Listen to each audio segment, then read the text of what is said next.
Hey there everyone, welcome back to another edition of the Rapture Report. Today I want to focus on a topic that's got the gaming community talking.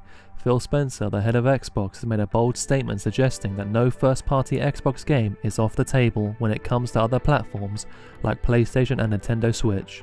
But what does this mean for Xbox gamers? Stick around because I've got some thoughts.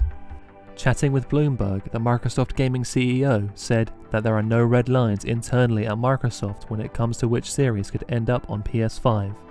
Here's exactly how Phil worded his response. I do not see sort of red lines in our portfolio that say, thou must not.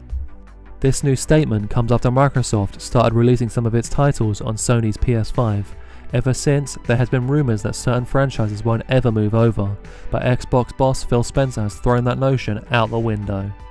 We've all been following Xbox's strategy over the last few years, with Game Pass and cloud gaming being game changers, but this statement is a whole new level of bold. Now, let's try and take a moment to discuss the potential benefits. On the surface, if beloved franchises like Halo or Forza make their way to PlayStation or Nintendo Switch, this opens the door to a much wider audience, especially when it comes to more multiplayer focused games. More players means more conversations, a larger community, and who knows, it might even lead to cross-play opportunities. Imagine playing Gears of War with your friends on other consoles. In a perfect world, that will excite a lot of people. Unfortunately, we don't live in a perfect world. We live in a world where hypothetical console wars exist.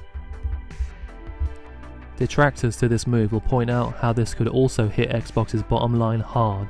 Exclusive titles drive console sales and subscriptions to Game Pass. If these games are widely available, we could see a downturn in Xbox sales.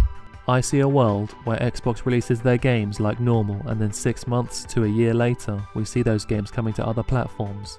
So timed exclusivity basically. Additionally, with Xbox you can play these games via Game Pass on day one, whereas other platforms will need to pay full price for the privilege. We're already seeing this in place with games like Indiana Jones and The Great Circle, which will be coming to other platforms sometime after its initial release onto the Xbox this December. So, there's still a huge advantage to owning an Xbox for these games. At the end of the day, Microsoft isn't stupid.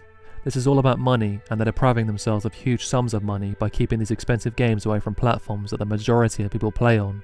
As I pointed out in another video, Microsoft has admitted defeat when it comes to hardware sales in certain regions. Game Pass subscriptions have become even more important than hardware sales to them. Will we see a world where Game Pass as a service is available on other platforms as well? Time will tell. So here's the question that remains. Is this a brave new frontier or a slippery slope for Xbox? I want to hear from you. Is Phil Spencer's strategy a win for the gaming world, or are we on the brink of losing what makes Xbox special?